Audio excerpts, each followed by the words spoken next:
There is nowhere to hide. He is here. They rise from their graves again. This isn't one of your crummy movies. Birds on stage, back projection, laser beams. What is this, an opera or amusement park? Ladies and gentlemen, the great Marta Chekova has been knocked down by a car. Is that you, Betty? Yes? Tonight you make your debut as Lady Macbeth. Macbeth brings bad luck. Brilliant debut by a young singer who at the last moment substituted Mara Chekova. What about the accident with the lights? The shouting and the screaming. What are you doing here? You're not allowed in here. Fantastic! According to the legend, opera singers are incredibly horny. You're a bitch on heat. I don't know what he looks like. He ties me up, makes me watch, but he never lets me see his face. There has been a new and surprising development in the case of the crime at the opera. Betty! He's not dead! He's alive! Run! For God's sake, run!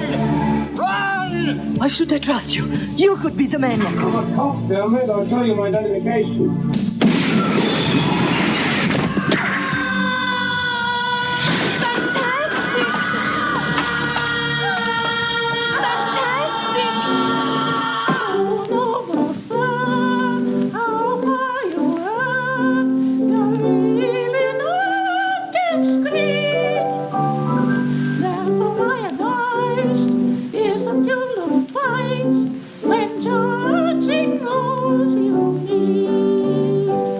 Hi people, this is Gianni Lombardo Radice from Stage Fright, and you are listening to the Hysteria Continues. And indeed you are. Welcome back to the Hysteria Continues, and this time we're going to be covering the garish production, ear-splitting vocals. And no, it's not the story of Toya. I knew that was coming. You knew that was coming, didn't you, Eric? Yes. We are covering Dario Argento's opera, or aka Terror at the Opera. So I had to get one in there before I knew, Eric, you would do something similar. So, Eric, this is your choice. How are you doing? I'm doing very well. Excellent. Glad to hear it. And Nathan, how are you doing? I'm doing very well. I've never been to an opera before, but I imagine it's a lot like this movie. It is. Yeah. Very much like this movie, I should think. And Joseph, are you looking forward to your night at the opera? Mm-hmm. Well, we'll see how it's all going to come together. And will it be an overblown production, or is this going to be one of Argento's best? But before we do that, let's have a little chat about what we've been watching the last week or so. So, Nathan, have you seen anything of note over the last couple of weeks? Unfortunately, I have not. I mean, I've been watching a lot of stuff that we're covering. But we're recording it all in a close proximity of time. Mm-hmm. So because we're doing that, it means that we're having to watch a lot at once. So that's why my recently seen has been rather scarce. Oh, wait a minute. No, I went and saw Scary Stories to Tell in the Dark. Oh. I forgot about that. Because, I forgot I went and saw that. So, yes, I have seen something. And I will say about this movie that I liked it, but I felt it was more of an adventure film with some horror thrown in rather than an actual scary movie. I didn't find it to be particularly scary, but I did find it to be very entertaining. So take that for what you will. Is it meant to be, is it an adaptation of the kind of young adult style things? Really, the only similarities are the monsters themselves. Like, the stories that are in the actual books don't really happen in this movie. Right. Except, I mean, maybe one of them, the outcome kind of is the same as the story in the book. But, yeah, for the most part, it's just very loosely based on those books. Okay, but is it kind of based or aimed at a young adult audience? Yes, I think it's a PG-13 movie, so I think it's more aimed at teenagers, probably. Well, one little interesting factoid before we get to opera was it was put out in Italy as a 14. So make of that what you will. What's a 14? Well, for anyone 14 years and over can go and see it. Oh, okay. Mm-hmm. So, Joseph, did you catch that as well? Mm-mm. No, okay. Well, in that case, Joseph, what have you been watching? Nothing, Justin. Not one damn thing. Nothing? No, I have been so busy. It's like all I can do to stay awake recording the show today, much less watch TV. So maybe next time. Okay, well, fair enough. But you've also been recording our top tier slasher commentary for a famous label. Oh, yeah. But which you can't announce. Been trying to edit it. I just can't seem to get started. Okay. Well, I'm sure you do a bang-up job when you do it. So, well, Eric, what about you? No. No? No, I'm afraid not. I mean, like Nathan was saying, we've got so many films to cover in the next couple of episodes, which we're covering in the space of a week, that I just haven't had time to watch anything non-podcast related, I'm afraid. Okay. Well, that all down to me then, isn't it? Well, I haven't really seen very much either. There's a few things I did see. I went to cinema because if you listen to the show regularly, you know I live in the Canary Islands, a kind of Spanish territory, and they have one day of the week normally where they have one showing in English, a version original. So, and there was a choice of The Lion King this week and Annabelle Comes Home.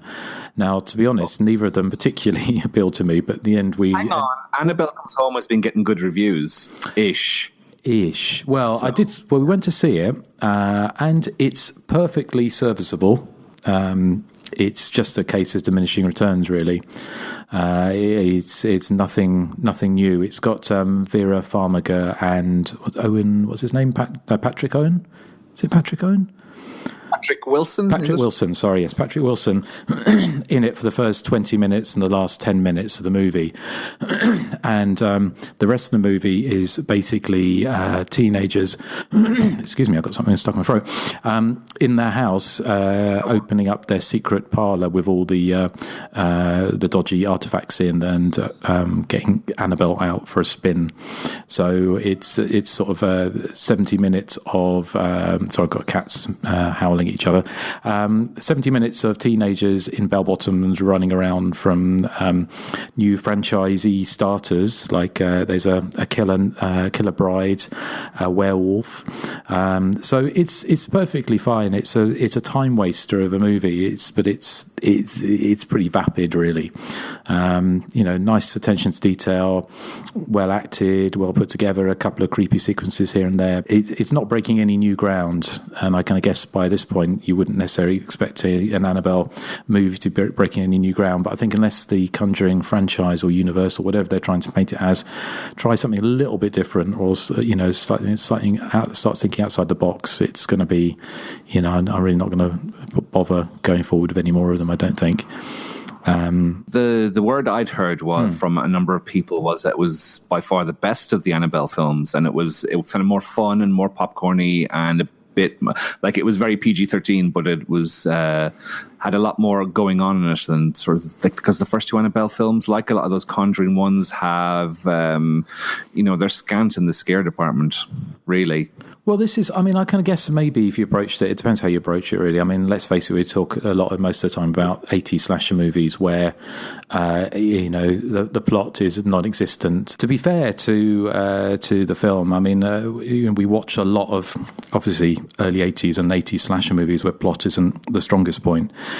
So the idea of a load of teenagers walking around a house being chased by ghost brides with knives and werewolves and stuff like that isn't certainly outside of our wheelhouse. I don't know. It kind of to me it just feels. I mean, it's popcorn, and I think if you approached it in that kind of way, you probably have more fun with it than possibly I did. But it was like the Curse of La Llorona. It just feels like it's just been done by this point.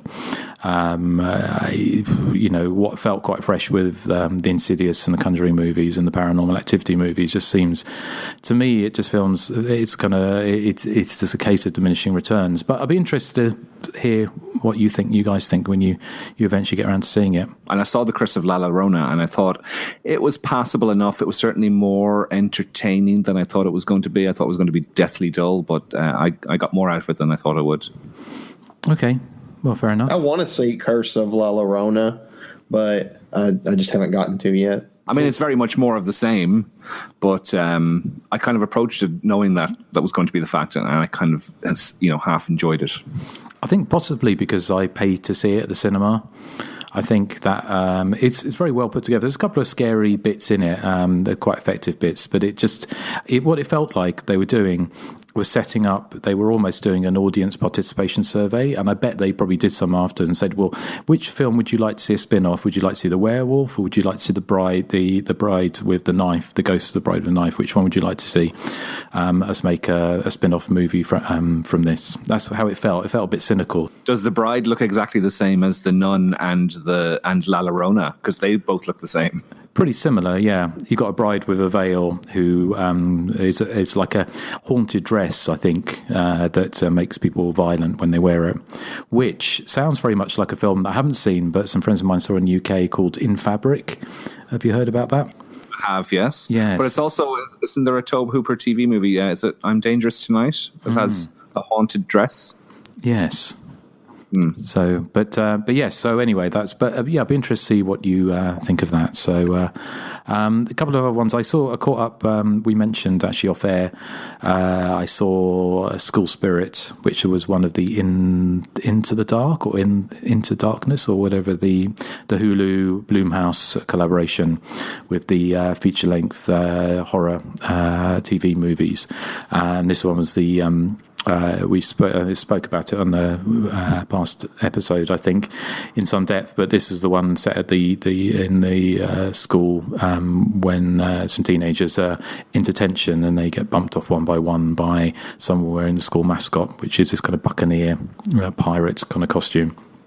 And it was. I enjoyed it, but it was. It felt it would have probably been better at the hour mark. It felt stretched a bit thin over an hour and a half. But the twist got me. Although I kind of worked it out about 2/3 through. But if it's kind of it's a fun throwback to 80s slashers.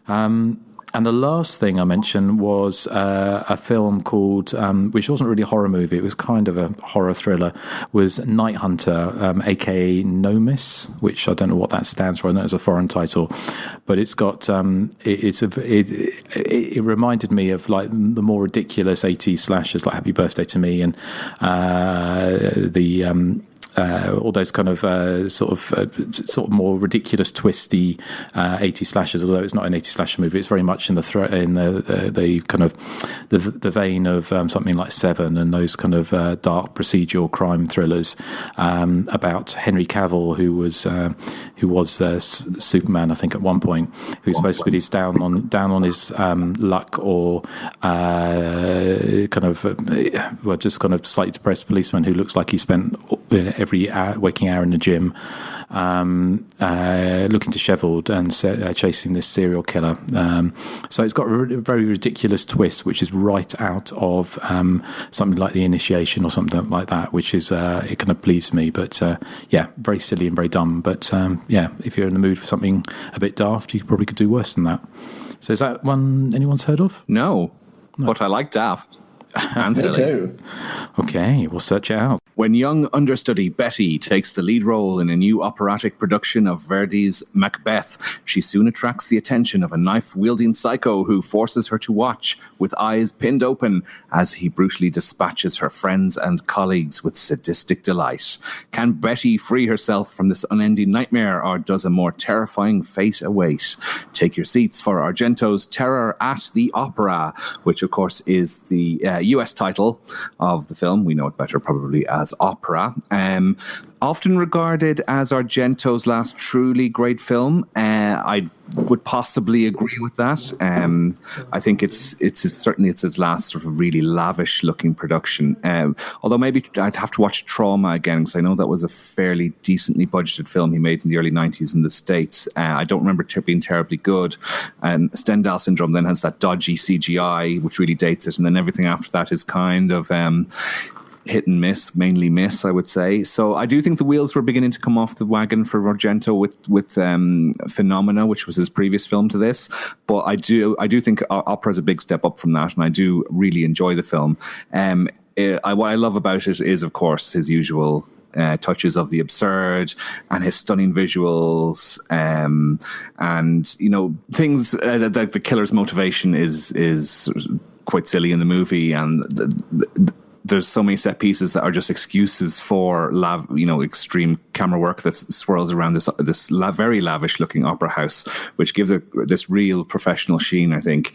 There's again, the problem I had with Phenomena was that it went possibly too far into the absurd with all the insect stuff, and insects being used telepathically to help identify a killer. And similarly in opera, he uses an unkindness of ravens, and yes, unkindness is the correct collective noun for ravens, I've discovered from my internet research this week. I also like to think that the collective noun for goths is probably an unkindness as well, Justin. Oh, Eric. But it's probably true, an unkindness of goths. Yeah, because they bully people like me, new romantics, just because we're too cool for you. But because you're funny haircuts. Yes, that's why. Yeah, goths have funny haircuts. Not that funny. Yeah, nobody's laughing at goths. Well, I am. One of the things I don't like about opera, and that he started doing in Phenomena as well, is using heavy metal music to kind of score the movie. I don't mind if somebody's listening to it in a scene, if it's on the stereo or that, but here he's using it in the chase sequences, and it doesn't work for me. It kind of almost cheapens the film to a degree. I prefer if he had, a goblin score going on in the background when there's these chase scenes happening, but instead he puts on, I don't know who it is, Motorhead or Bon Jovi or something like that, or Iron Maiden or something like that, and it's at odds for me with what I expect from a horror movie. However, there's so much to love in the film. I love the slightly comedic note that the film starts on, where that diva who's throwing a strop, kind of like Justin, no, Inga. No, we know who that is, don't we? Yeah, it's you. Yeah, well, you're Sally, and she's very like Sally, and Sally is actually in this film, where she is throwing a strop at the start because she doesn't agree with the direction the production of Macbeth is taking. So she storms out of the opera house, and she gets knocked down by a car, all off screen, but it's all done kind of funny. And then we see her later throwing a strop because her understudy is proving to be so successful, and she's really jealous, and she's throwing things at the TV screen, and her sleeves are going back and forth at 100 miles an hour. The standout scene for me, and I know it probably for most of us, is of course that scene where Dario Nicolodi's character is shot through the spy hole in the door. Or no, it's the keyhole, is it? She's looking through it, and the guy fires a bullet through, and we see a close-up and slow motion of the bullet going through the keyhole into her eye and out the back of her head, where it hits a telephone at the back of the room, which explodes. It's just so absurd, yet so wonderfully crafted, and it's a real showstopper.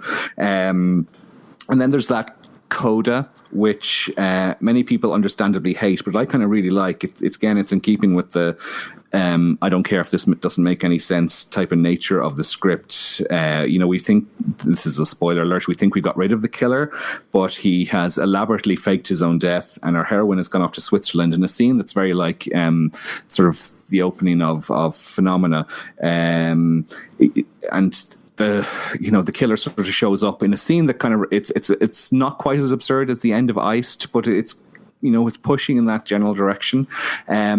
So yeah, I love opera. I think it's a much better film than Phenomena. I do like Argento's later work, possibly not for the reasons he intended. I find lots to enjoy in things like Mother of Tears and The Card Player and even Dracula 3D. But none of the, I do genuinely think everyone is correct when they say that Opera was his last sort of, great movie, because it is great, I think. And it delivers a giallo with a more of a slasher element, I suppose, because it's often more gory than some of his 70s work was. So yeah, big thumbs up for me for Opera. And let's see, our man of mystery today is Joseph Henson. Are you willing to speak about opera, or are you just going to go, mm-mm? Mm-hmm. Mm-hmm. No, I saw. I first saw opera under the title "Terror at the Opera." It was on VHS, probably in the early '90s, and I thought, "Wow, this movie sucks," because it was just kind of like a police procedural. It was just kind of trimmed all, to shreds, and it wasn't until like a few years later until I saw the uncut version, under the opera title, and just kind of fell in love with the film. I mean, it's like you said, it's shot in this just kind of gargantuan, almost absurdly large opera house, and the camera never stops moving. If it's not framed on, graphic, bloody, crimson violence, it's basically swooping through this opera house with this absurd, almost operatic story going on in the background. Like I've always said, Argento is a master of visuals. I don't think his storytelling is any fair shakes. And, that's no different here in opera. The story itself and the mystery behind, who's doing the killing and why, it's corny. It's cornball, actually. It's no different than pretty much any Argento film, if I'm honest. But, it's the visuals that really kill here. The one scene where William McNamara is stabbed in the lower jaw with that, I guess it's like a pitching trowel or something like that, some kind of knife instrument. And you see it go through the bottom of his jaw and out through the bottom of his mouth. It's digging around near his teeth, and it's just so, it really hurts to watch. Comically, I think the dubbing is hilarious in this film, especially William McNamara's character, because he sounds nothing like William McNamara in real life. It's kind of this suave, kind of pretty boy, kind of... All opera singers are terribly horny, or something like that, he says. Yeah. No, but big thumbs up for Opera. Not my favorite Argento film, but probably his last, truly great film. Honestly, after this, I seem to only recall enjoying Sleepless to an extent, so this may be his last film for me that I actually liked. But thumbs up. Yeah, no, I think we've covered Sleepless, haven't we? I think we all agreed it was pretty decent, if not 70s and 80s stuff. Nathan, it's y'all's turn. Oh, is it? Yeah. Opera is my favorite Argento movie. I think it's just such an amazing film. Yes, I think it's great. See, I have to respectfully disagree with you about the heavy metal music. I like it as a juxtaposition to the opera. It's like the opera and the classiness of it all, and then there's these brutal murders going on, and it's sort of like heavy metal juxtaposition to the opera side of things. Or maybe I'm reading too much into this. No, I know what you mean, but I would prefer no heavy metal. Well, yes. As I said, heavy metal being listened to by the characters within the movie is fine. Being used as score, I don't like. But like you said, the show-stopping scene is Daria Nicolodi's death. The bullet, just the close-up of the bullet going through the peephole and then like through her head and hitting the phone. Our heroine's only means of calling for help. It was just brilliant. Like you said, it's ridiculously absurd when you think about it, but it makes for such an amazing scene. So I gotta love it for that. And I felt bad for Sally yet again. I mean, she even got the drop on the killer, and then it just didn't work out for her. But she has so much time to either escape or to shout out the identity of the killer, and she achieves neither. I know. It's classic, the someone who knows exactly who the killer is, not warning before they die themselves. Yes, but I mean, it's a great scene, but yet again, it's a little ridiculous if you stop and think about it.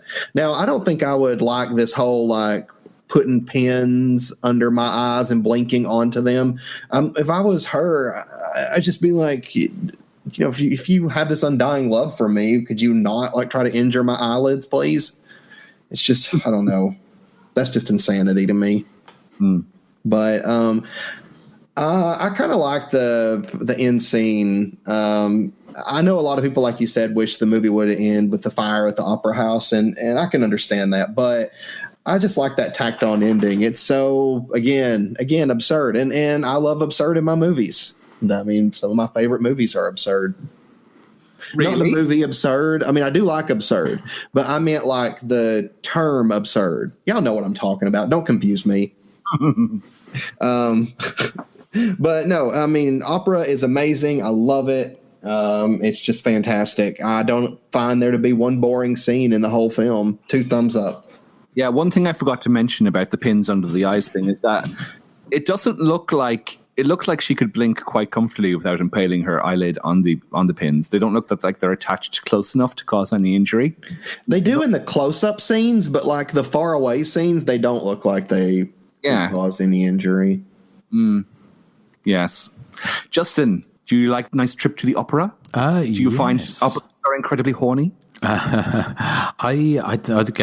like Joseph. I don't think I've ever been to an opera. I'm not highfalutin, but it's the perfect setting for Argento and that kind of showiness and his kind of artistry. So I would agree this is probably Argento's last great movie, although it is flawed. It's not as kind of perfect a movie as perhaps sort of Suspiria or Deep Red or some of those 70s classics, but and the faults, I think you've already identified some of them, and one of them is the heavy metal music, which I think started.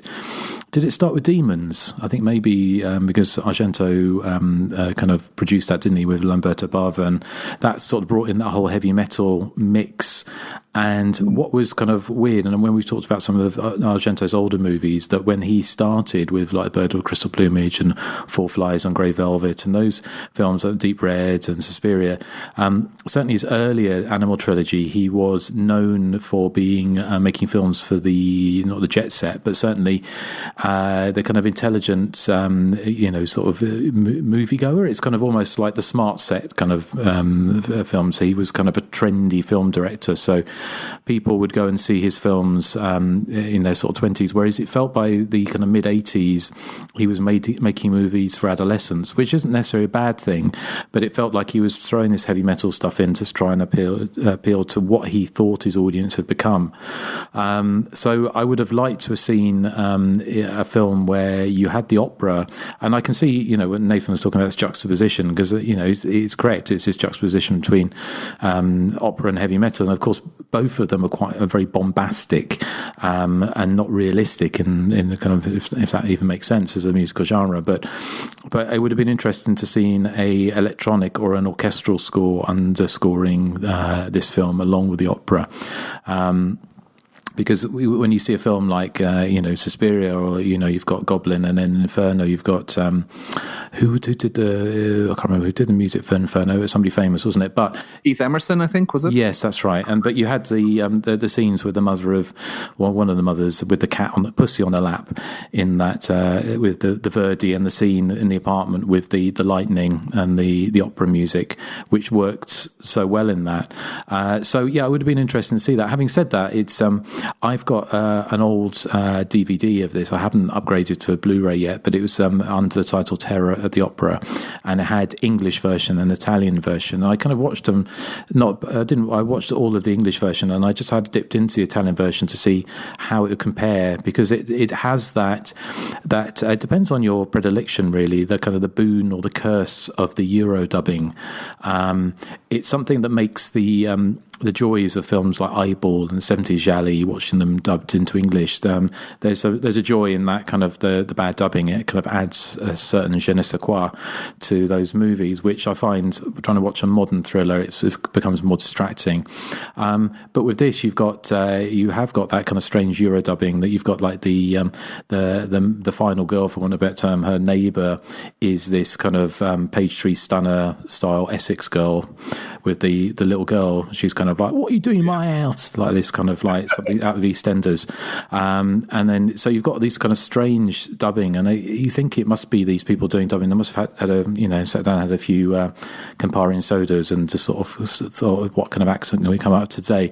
It kind of adds to the kind of zaniness of the film, and it's I think part of the reason why opera works so well and why is that Argento, I think it's probably one of the last films he actually had a decent budget, and I think it was the budget was something like $8 million US dollars. So it was a decent budget, and especially for an Italian production at that time, a horror thriller.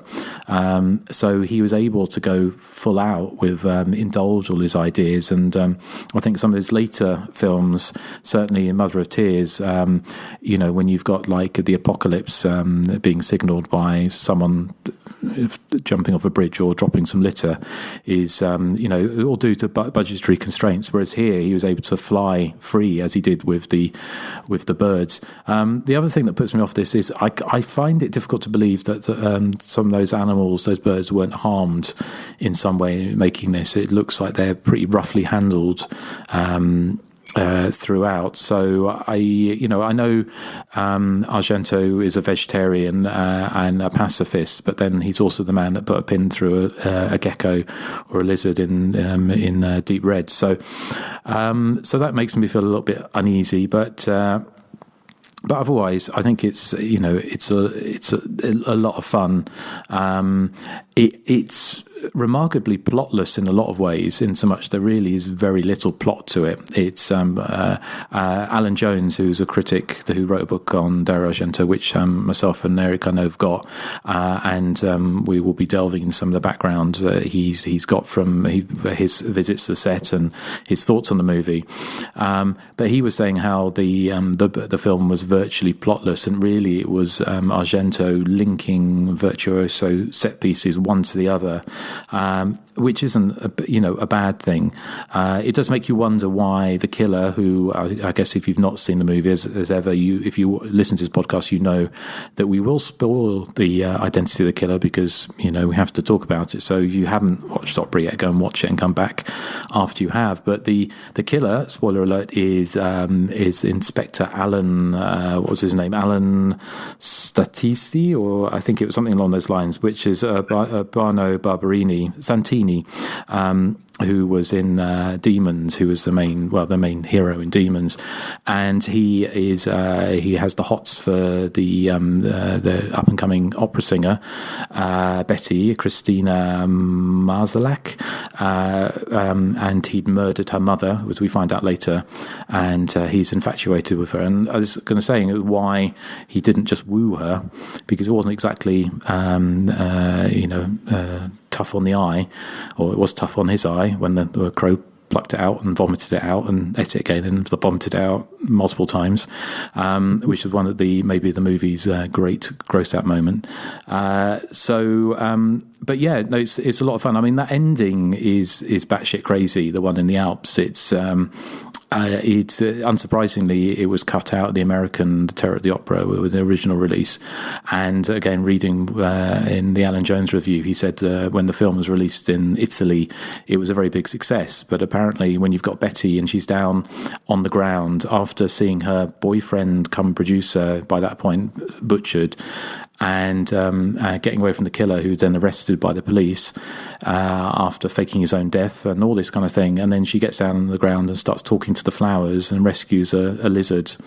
And then there's this a monologue about how we should all love the earth and love flowers and smell flowers and things like that. It's quite crazy, even by Argento standards, and apparently Italian audiences at the time all were laughing and throwing things at the screen during this. So yeah, I mean, Argento is batshit crazy, and I think this is the last time that he was able to go to those extremes, delirious and exciting extremes of his, before the budget started drying up. And I'm surprised actually, because apparently Opera was one of his biggest hits. So I think he was probably a victim of the collapse of the Italian film industry and the mass move over to TV. I'm kind of guessing.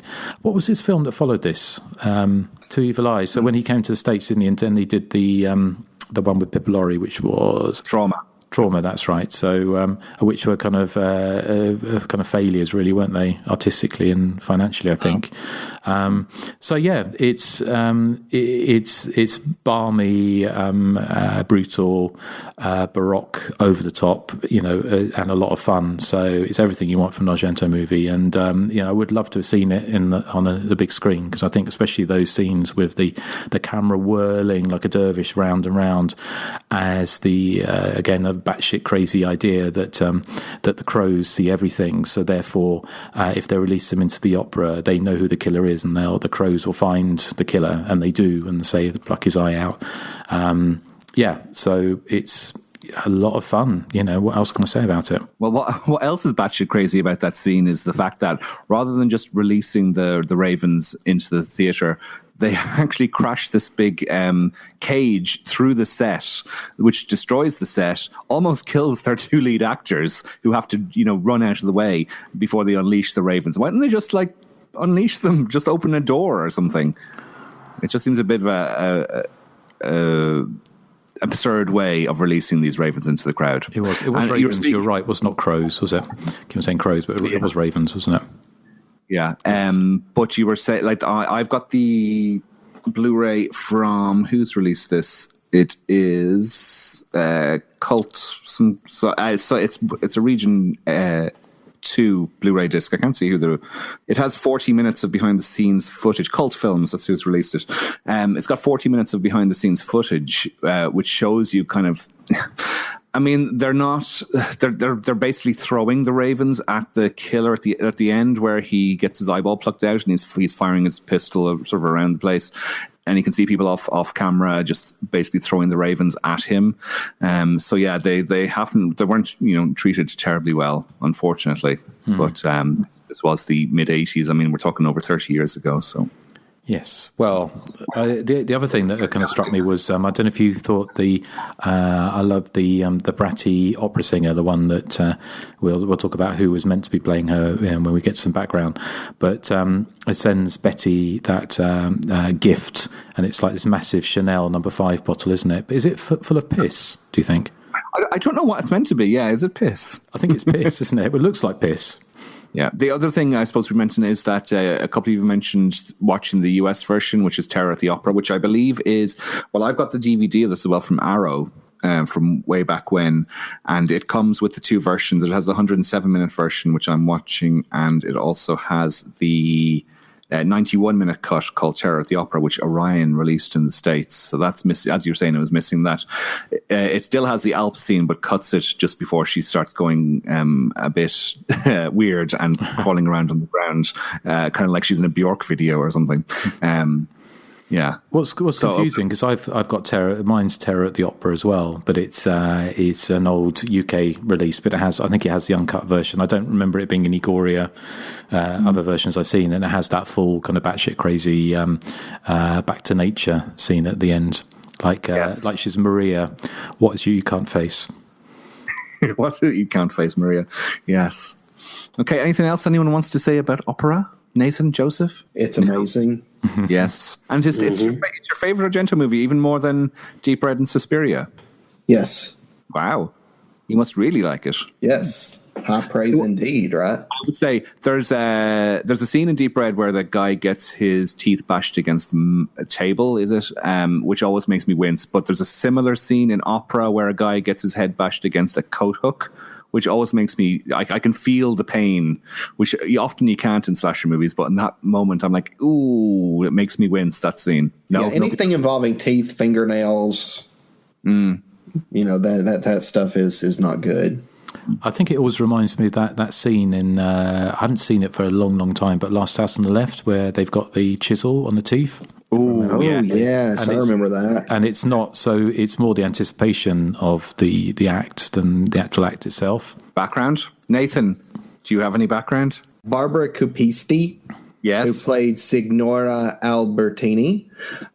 She was in a couple of other horror movies. Do you guys know what they are? She was in Stage Fright. Yes. And The Church. And The New York Ripper. Oh, yes. And like you said, Coralina Cataldi Tassoni, she was in Demons too. As Sally. She had a very bad birthday party. Did you hear what happened to her sleeves? Yes. What happened? Back and forth. They did go back and forth. Joseph, do you have any background? Argento based the movie on his experiences directing a failed production of Verdi's Macbeth, with Ian Charleston's character of Marco being based on Argento himself. The plot device of needles taped under the eye, which was featured prominently in the film's promotional campaign, came from a joke of Argento's. He had said it would annoy him when people would look away during the scary scenes in his films, so he jokingly suggested taping pins under the eyes so they couldn't look away from the film. The role of Signora Marakakova was written with Vanessa Redgrave in mind. When she proved to be unavailable, the character's scenes were greatly reduced. Actress Daria Nicolodi originally did not want to play the role of Mira, having recently ended her long-term relationship with Argento. What finally convinced her to take the role was the character's elaborate and shocking death scene. She would later say that filming her death scene was tremendously frightening, as it required her to have a small amount of explosive placed on the back of her head. I guess that's a squib. The role of Inspector Sovi was played by the character's namesake, Argento's longtime collaborator, Michele Sovi, in an uncredited role. This was the final film of actor Ian Charleson, who tested positive for HIV after a minor car accident, something which he had suspected for several months. He died 2 years after the film's release. As you said, the film was picked up for a planned 89 U.S. release by Orion Pictures and prepared as a 95-minute R-rated edit called Terror at the Opera, which I think overall was 11 minutes removed. Like you said, mainly the epilogue set in the Swiss Alps when they do that kind of whole kind of sound of music ending there, kind of the odd sound of music ending there. Due to Orion's growing financial issues and Argento's refusal to allow the epilogue to be omitted, the film was never released theatrically and only made available in the United States on a VHS release from Southgate Entertainment. Southgate offered Terror at the Opera in an R-rated version for Blockbuster Video and an unrated version that was the first truly uncut video release worldwide. In the United Kingdom, where the uncut version was released, the BBFC ordered 47 seconds of violence removed, including shots of the little girl getting stabbed in the throat. These were restored in the 2002 DVD release. During a promotional screening at the Cannes Film Festival, several audience members criticized the poor quality of actor Urbano Barberini's voice. Why didn't they criticize poor William McNamara? As such, his lines were redubbed prior to the film's English language release. The Opera House is the Teatro Regio in Parma, Italy. I probably did not pronounce that right. One of the film's primary filming locations. That is all the background I seem to have on opera. Justin, thank you, Joseph. Justin, well, I think myself and Eric have got pretty much the same source for background, so I won't steal all of it, Eric, I promise. But before we came on air, as it were, talking of coming, is Argento was as having a relationship with one of the cast members. So can you guess who it was? Urbano. No. Nathan, who do you think it was? Coralina. Coralina. Which one was Coralina? Was the Essex girl who lives next door to No.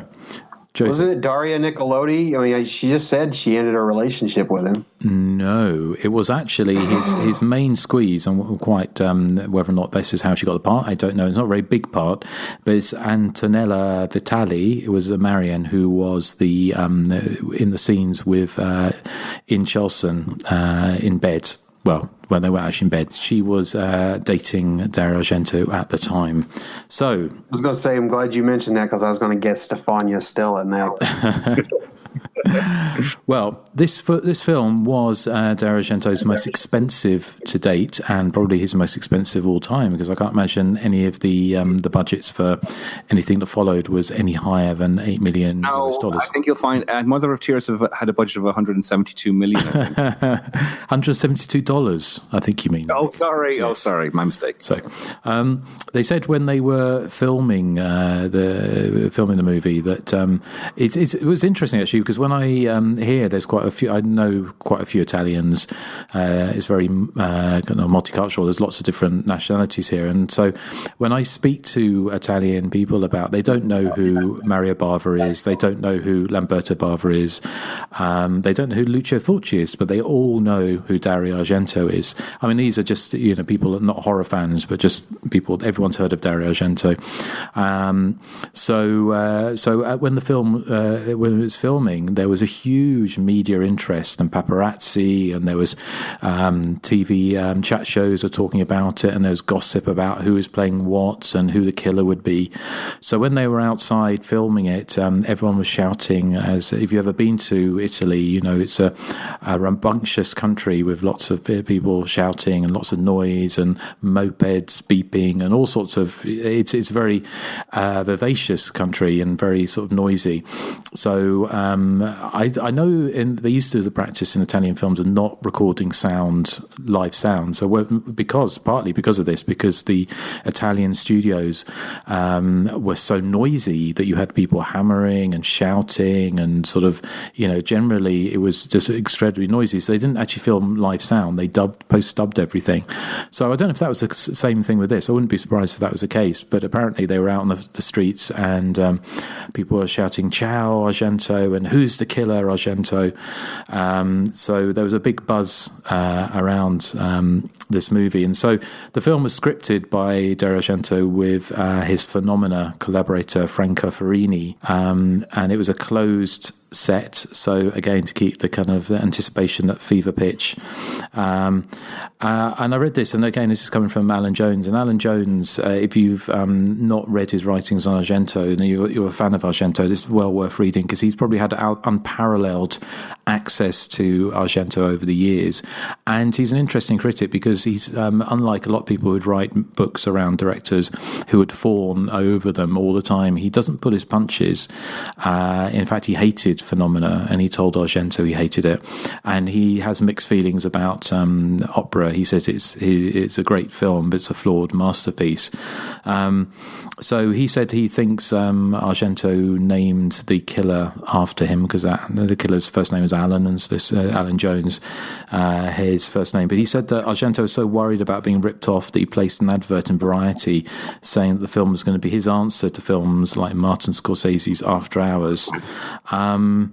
So the only thing I'm going to say, just to leave something, because there's still a fair bit in the book to Eric, was that again maybe Eric. Well, let's see if Nathan and Joseph can guess who was the other choice. That apparently the Italian press went crazy over speculation about who would be playing the character of the killer that eventually went to Urbano Barberini. Who do you think, if you could take a wild guess, who do you reckon might have been up for that part? Donald Pleasance. Good guess. Yeah. Good guess. Nathan? Fabio Frizzi. Fabio. Which one's Fabio? It was the Fabio, not the one with the hair. Fabio Frizzi is that you're a female? No, Fabio Frizzi is a composer. Oh yes, of course. Oh, I'm sorry, then. I thought he was an actor. I was thinking about Fabio, the one with the blonde hair. Who got hit by a seagull on the roller coaster. Yeah, what an awesome moment. Timotei.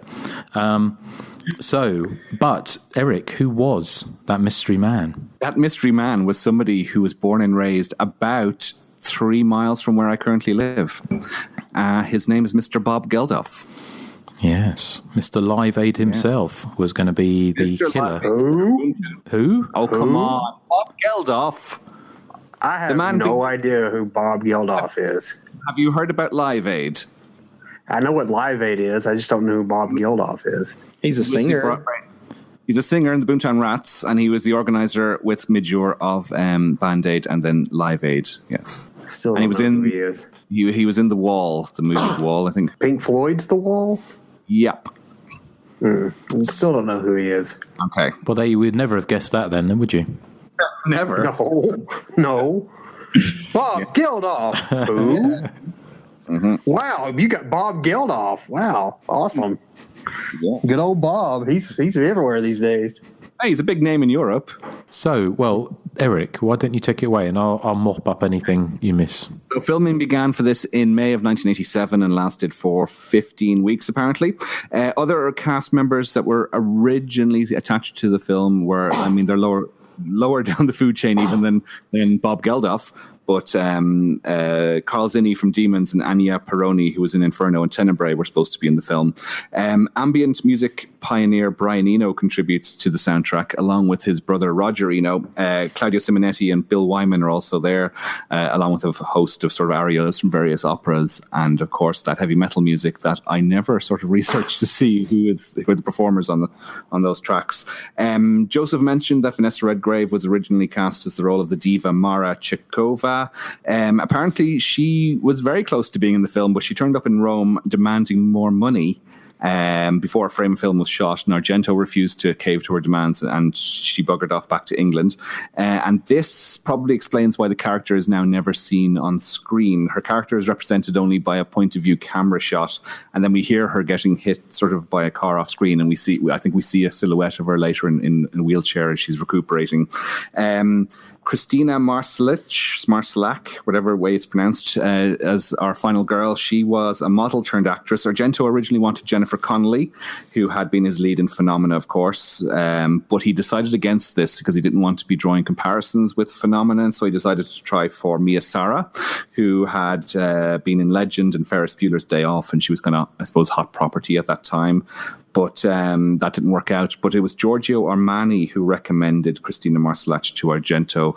And he probably regrets it because apparently she turned out to be a colossal pain in the arse on the set, constantly moaning and complaining. And she argued with Argento every single day of the shoot, apparently. As you said, British actor Ian Charleston played the director of the opera.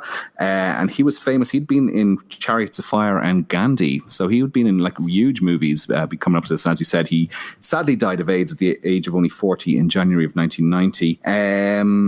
And the only other bit I have is that just prior to filming Opera in February of 1987, Argento directed a Fiat commercial in Australia using elaborate crane techniques that he would also employ on the set of Opera. So he used it as kind of a training ground as such. And that's all I have. Justin? Well, I've got a couple more bits I thought was quite interesting. Is in 1986, Argento directed a fashion show where he had the models murdered on the catwalk, recreating the opening scenes of Suspiria and being dragged off in body bags. Which was released as a half-hour version, which apparently caused quite a lot of controversy. So I don't know if that's floating around somewhere, but if it is, that'd be an interesting watch. Fantastic! Thank you. I knew that soundboard would come out at some point. Berno Barberini was, he was in Demons, but he was an Italian prince so he didn't actually have to act, but he could choose his roles. So that was interesting. He was running a whole whole thing of gyms throughout Rome at the time he did that. Now, is he the one when we were doing our Demons podcast that in the plot description his shirt was always falling off, or was that in Demons 2? That was Demons 2. But so he was a cut from similar cloth, though, I think. Yes. Michele Soavi claimed that the first draft was so gory of Opera that the only place it would play uncut would be Japan. So he said it was toned down, which kind of chimes with what Daria Nicolodi said about it as well, saying that she asked Argento to tone it down a little bit. He said he only did the second unit directing, and he did like directing things like picking up on close-up shots of the ravens and the cutting up of the dress and things like that, because Dario Argento kept on firing all his other people he hired, and apparently he was quite a difficult man to do stuff with. Daria Nicolodi said we touched on this kind of about her being not her relationship had collapsed with Argento at this point, and apparently it was falling apart by the time they did Tenebrae, but she felt that Argento really went for it at the end of Phenomena, and he made her as unattractive as possible in Phenomena, and she said that the plot element of the chimpanzee razoring her to death, or her character to death, wasn't in the original script, and she felt that Argento was punishing her through the kind of the violent and unglamorous role that she had in Phenomena.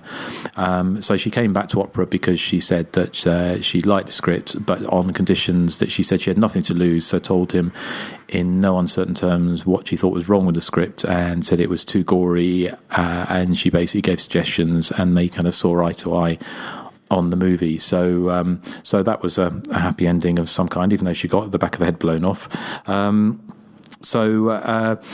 there's lots of talk about the Christina being a colossal madam on the set and being a real problem, which it wasn't just Argento said that. Apparently, a lot of the cast and crew said that. But what chimes with what Dario Nicolodi said was that Argento would put people a little bit almost like Argento has always been compared to Hitchcock, and Argento realised himself that with the use of the birds that it would be even more of a comparison. But of course, if you've ever read anything about Hitchcock and his tormenting of his blonde starlets in his movies, that Argento seemed to kind of borrow some of that. So he was tormented a lot of his leading ladies, and Dario as an example.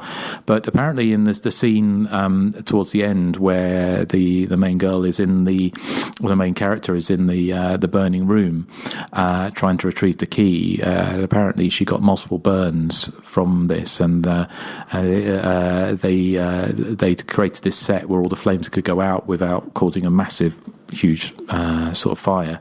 But she got multiple burns and complained, and she was told she was being difficult.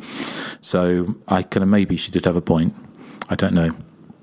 But I think that is probably all I've got. Sorry, the last thing I was going to say, I don't know if we mentioned this, was that I thought it was quite a fun little tidbit, was that Joseph mentioned about the opera that Argento was hired to do in 1985. The reason partly for that was because, funny enough, we talked about Ken Russell earlier, didn't we? But the year recently, or the year before, or sometime fairly close to that, Ken Russell had done a version of Puccini's La Bohème, which he'd updated to feature Nazis and a heroin overdose. And apparently it so outraged polite society that the idea of Argento doing an opera was nixed. But of course it gave birth to this movie, so it had a happy ending. Okay, very good. That's Dario Argento's opera. Well, that's a mouthful, which is what I'm sure many people say to you on a Saturday night. So, or maybe the other way around, I don't know. So I guess it's time for... It's my joke of the week. It's so freaking fantastic. Did you know that the original title for this film was Sally Jesse Raphael, but Argento decided to change it at the last minute to Oprah? Nice.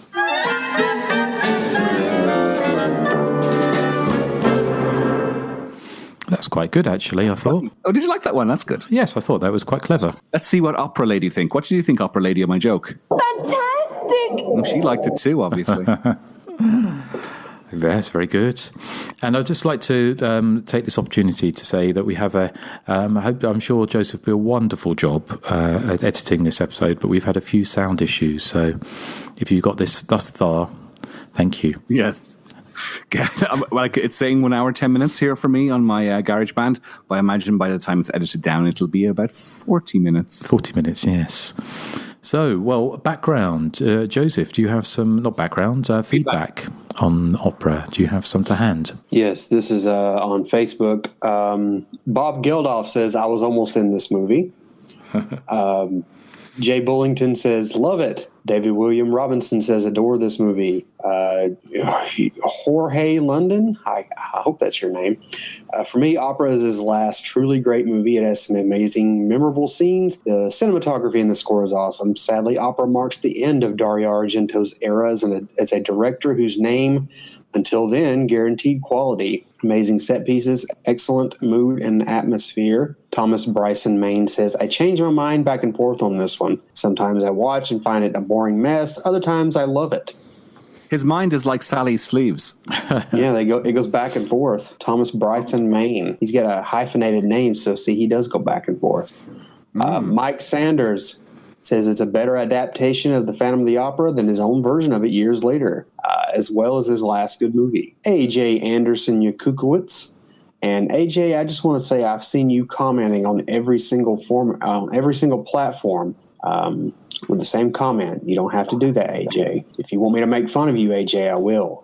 Okay, AJ? Don't bully AJ. Don't bully him. He's not a new Simon Logan. Yeah. he's the new Simon Logan. Or Tosca Top. AJ, yeah. Whatever happened to Tosca Top Socks? I haven't heard him from him in a while. If you're listening, Tosca, we miss you. But AJ Anderson Yakukowicz says, Argento at his most brutal. A contender for my absolute favorite. Unfortunate that this was his last gasp of artistic integrity. Chris Huddleston says, I finally got around to watching it for the first time about a month ago. Thought it was fantastic. Definitely one of my new favorites. Paul Talbot says it's a bit overstuffed with an unnecessarily epilogue, but it's probably Argento's last great film. The Giallo Room says a masterpiece. Martin Luther Presley says, I do like quite a bit of his later efforts, but yeah, I'd say this is his last out-and-out great film. Gary Yoon says, I've grown to love opera over the years, not in the same class as his 70s classics, but still very entertaining. Good to see the girl from Demons 2 meet her demise while doing something to some sleeves that may or may not be going back and forth. I never even thought of that. Sorry, I keep interrupting. Yeah. I'm just going to let Eric read the rest of this feedback out. Sorry, I'll stop. The soundtrack is lovely, too, although the dubbing is like something from a porn film. Still don't know what was going on with that final coda, though. Probably his last great film. Thomas Simmons says, one of my favorite Argento films, love the bullet through the keyhole scene. Ara Alishan, one of those pesky Alishans, says, sure, it's a bit camp and falls squarely on the ridiculous side of Argento's uneven filmography, but considering my favorite film of his includes a teenager who controls insects and a razor blade wielding chimp, that's not necessarily a bad thing. As far as I'm concerned, opera is an absolute gem. Tim Turner says Argento's last hurrah as a skilled filmmaker, lavish, audacious, gory AF, and yes, operatic in its violence. Brad Yasuda says yet another Argento film I saw too young, censored to high hell, and confused because of it. Now I find it among my favorites that Argento has done. Derek Bourgeois says, love it. The iconic shot of the bullet traveling through the keyhole, or through the eye hole, keyhole, whatever, is amazing, and the score by Claudio Simonetti is awesome. Benjamin Ricci, no relation to Christine, I assume. It's ridiculous in a good way and easily Argento's last true work with any real artistic vision. Great way to cap off the 80s and a must-see for any fan of Italian thrillers. Jeff Peterson says it does not compare to some of his earlier gialli, but it's very well done and some of the long shots are amazing. Jenny Hall Cameron says not one of my favorite Argentos, but wow on the camera work. Kelly Lynch, is that the one from Roadhouse? Man, you're hot, Kelly. I hope that's you.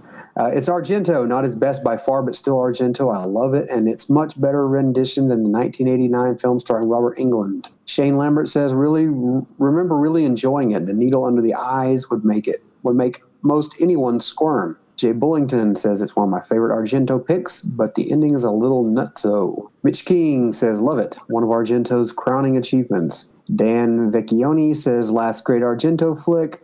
Chad Hemsley says, daft ending, but the setting, camera work, atmosphere, and gore that precede it more than make up for it. Dario's last truly great film. Hashtag y'all's turn. Richard Marr Griffin says, Argento's last great film.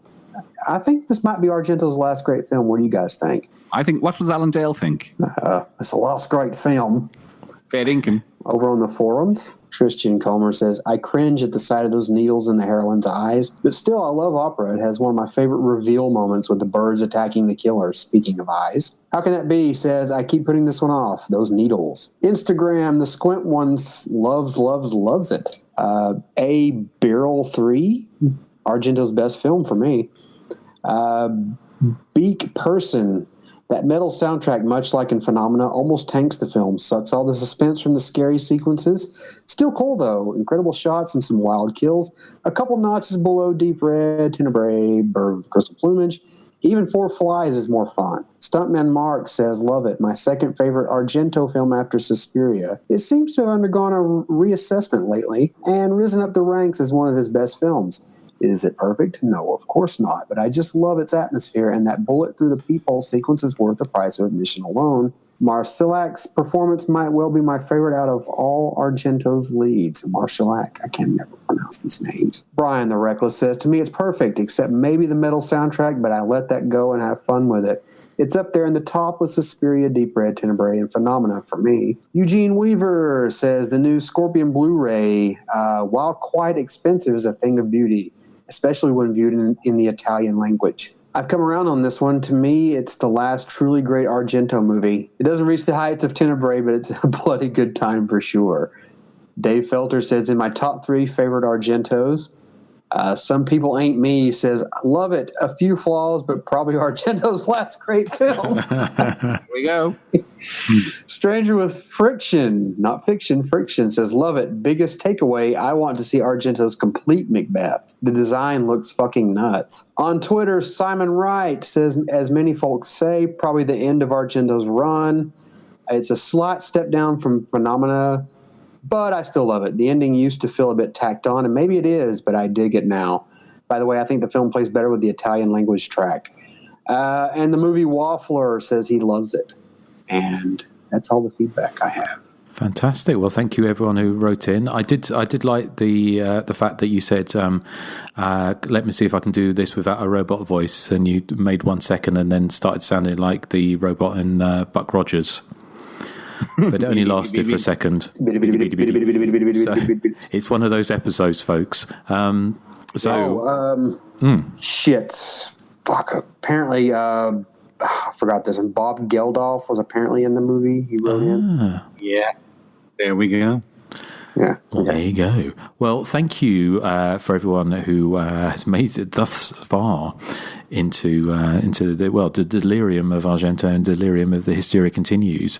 And thank you for everyone who's written in. Obviously, we'd love to hear from you, and it's always a joy and a pleasure to hear that this was Argento's last great movie.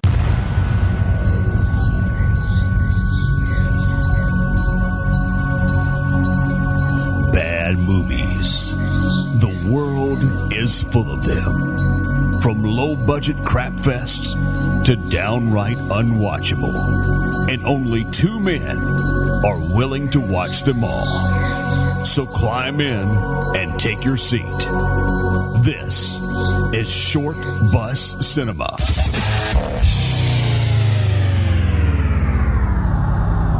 Let's do it.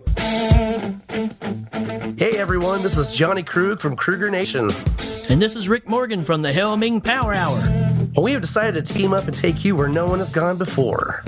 We're on a quest to find the world's worst movie, and we're doing it on the bus. Driving through cult classics in every genre to find holy grail of bad movies. So if you're looking for something different and more fun than you can stand, then climb on in. Short Bus Cinema is a proud member of Legion Podcasts. That's right, yo! Short Bus Cinema. We love to watch the movies you hate. All I know is today's October the 31st. 31 backwards is 13. It's Friday, it's Halloween. It's the 13th anniversary of the Lawnmower Killings. It's a Crazy Loose. It's prom night. Hi, this is Tracy Savage, Debbie from Friday the 13th, Part 3. For the best podcast ever on old slasher movies, be sure you find Hysteria Continues. You will be glad you did. And hey, stay out of Crystal Lake, okay? Every episode, we celebrate a classic slasher movie, such as Friday the 13th, Halloween, My Bloody Valentine, Happy Birthday to Me, and Crazy Fat Ethel 2.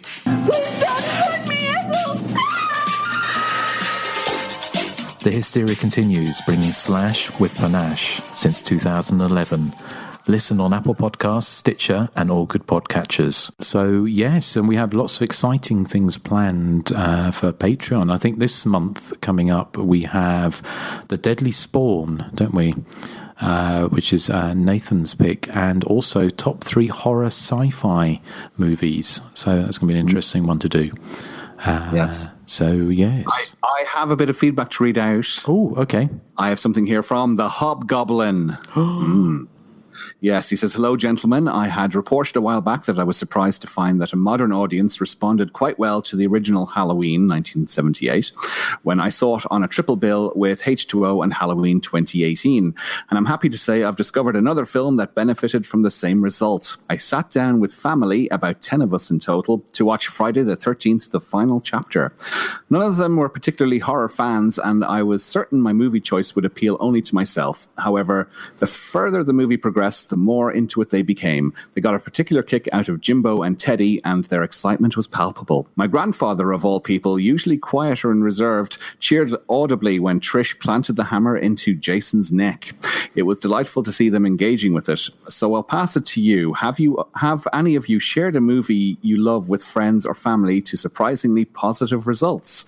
Yours truly, The Hobgoblin. Well, I will start and say that I showed the original Friday the 13th to a group of friends because it was Halloween and they asked me to recommend a horror film to them. So I suggested a few, and Friday the 13th was the one that went down the best. Ooh, or misses. Particularly the end where Jason jumps out of the lake, which none of them had ever seen before. I don't know how they missed. They must have been living under a rock. But when Jason jumps out of the lake at the end, they all jumped and screamed, which was great to see because I just thought everyone would know that fact about the end of Friday the 13th, but I was wrong. So that was a great night out. I also showed them Prom Night, which went down like a lead balloon because they all found it a bit too slow. Excellent. Okay, what about you, Nathan? I was trying to think. I mean, I've shown, Wes doesn't really like 80s slasher movies much, but he loved Sleepaway Camp 1, 2, and 3, so that was a lot of fun. But that's good. Yeah, that's really all I can think of right offhand. That's okay. What about you, Joseph? As far as I can remember, I showed April Fool's Day to like a group of people, and I remember they were excited about it, and the twist caught them off guard, so that was a lot of fun. Cool, excellent. Well, we did the kitchen cinema thing. We used to do the thing, and we used to watch films with friends. So we watched lots of great films. We got some friends out here. We do like Fright Night double bills. So we did The Howling and American Werewolf in London the other night, which went down really well. And we're going to do Howling 2, Your Sister is a Werewolf, and Carry On Screaming as the next double bill. I'd be interested to see what sort of just the general movie fan would make of Howling 2. I know as horror and sort of kitsch fans, we think it's brilliant, but it'd be interesting to see what sort of people outside of that would think. Well, they quite like kitsch stuff, so I think we've chosen it for them. But I think I've said this story before, I'm sure, on the podcast, but I used to rent horror movies back in the 80s, and my grandma was around, and I rented Lucio Fulci's Enigma, about the nuns being licked by snails and other things, and I was never allowed to rent anything for the family after that again. So it wasn't a happy ending. No, you got sent to your room. Yeah. I haven't seen that film since then, so I don't remember. The only things I've seen are nuns with snails on their faces. So it's a student with the snails all over her face. Oh, is it? Oh, it's not. But there's nuns in it, isn't there? There is. I think there is. Yeah, it's a secondary school. It's very like Patrick. The plot. It's a girl who is in a coma and she takes revenge psychokinetically from her bed, her hospital bed. Okay. So, well, that was opera. So I can guess, what are we doing next? And I believe it's Joseph's turn. So Joseph, what are you picking for us next time? I thought we'd do Bob Geldof's last Live Aid concert. It's his last great one. Yeah. No, we're going to be covering Urban Legends Final Cut. Excellent. Well, we shall look forward to covering a newer, well, not newer, 19 years old slasher movie, but certainly newer than opera. And I imagine that Joseph's going to be editing this right up until we release that, record that next week. It'll be my last great editing job. It's going to be like restoring the Sistine Chapel, I think. The amount of cracks you're going to have to paper over. Mm-hmm. Mm.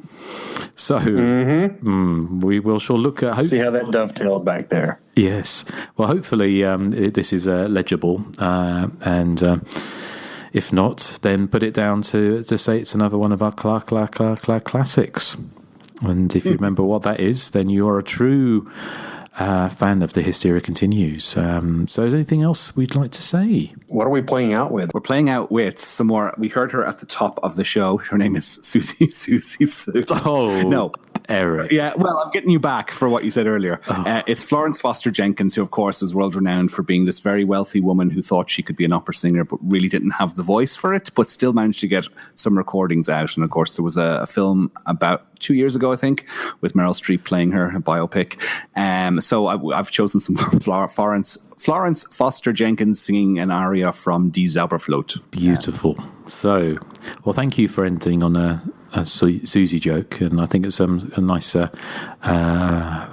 sort of, what's it, bookending? Synchronicity, Symmetry. Yes. So, well, we'll play out with that, and thank you if you've made it thus far. So, it's been a bit of a rough ride, but we got there in the end. So, and as people say on Saturday night round at Eric's house, boom, boom. So, say goodbye to the good people. Goodbye, good people. Bye. I'm Bob Geldof. Good night. Good night.